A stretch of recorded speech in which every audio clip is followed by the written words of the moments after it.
What is up, family? Magtype again, and in this video you will understand the best lookup function in Excel.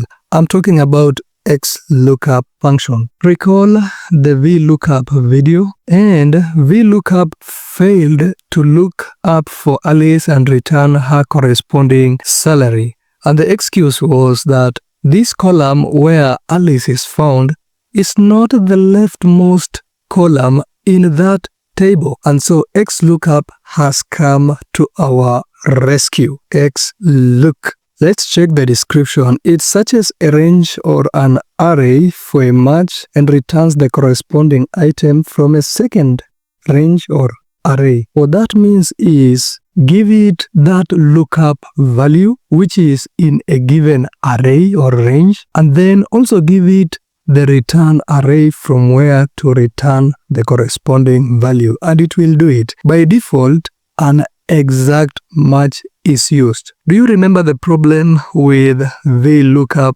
and HLOOKUP functions? If your data is not arranged in an ascending order, you must choose exact match to avoid the problem. But in this case, good news, XLOOKUP has an exact match by default.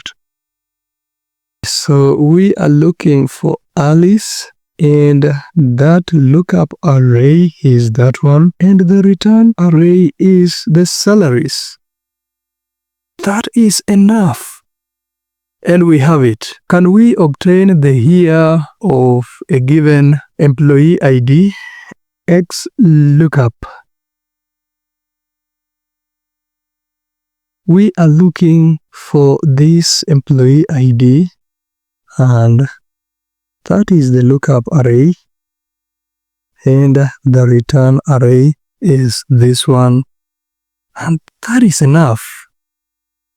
So Alice joined this company in 2021. Okay.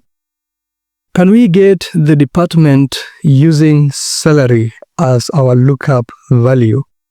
Okay, XLOOKUP.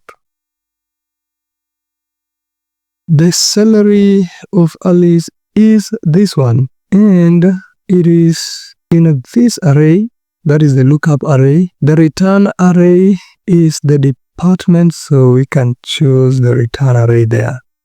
And that is it. So Alice is in finance department. So XLOOKUP gives us the flexibility to return a corresponding value that is either to the left or to the right of the lookup value. Thank you for watching this video, and just do me one favor, like this video, and finally subscribe to this channel if you're not part of the family yet, and I will see you in the next video.